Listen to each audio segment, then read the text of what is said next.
Tanzania, for the first time msanii kutoka Tanzania anaweza kuperform kwenye jukwaa kubwa na ukumbi mkubwa kiasi hicho. Njoo hapo,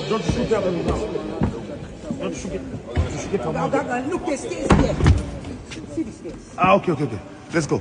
Njoo hapo, pita hapo kwenye stage. Njoo hapo.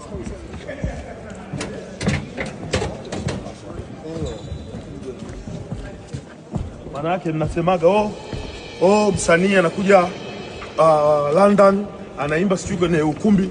Angalia ukumbi kwanza una floor 4. Floor ni 4. Hebu angalia.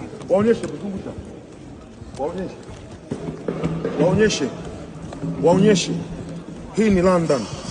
Lukuga kwa mara ya kwanza anaibeba Tanzania kwenye mabega.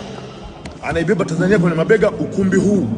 Sasa tusubiri tuone ni nini kitaenda ku happen hapa London. Ukumbi unaitwa Albert Hall. Nenda ka search ka Google unapojua wewe. Twende njoo kwa mzee.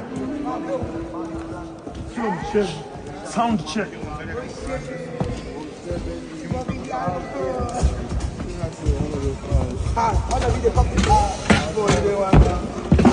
Yobo.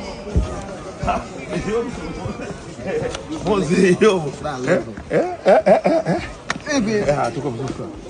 Mbona mbao Onesmo mtu wa maana kabisa. Tanzania iko mabegani kwa Lukuga. Baba.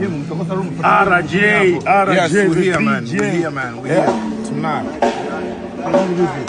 Uko tayari kwa vita? Tanzania iko tayari mabegani kwako ndugu yangu. Usituangushe. Watu wa Tanzania kwamba yake anazidi kwenda, Mungu azidi kubariki. Ndio. Msikae kinyonge. Ndio.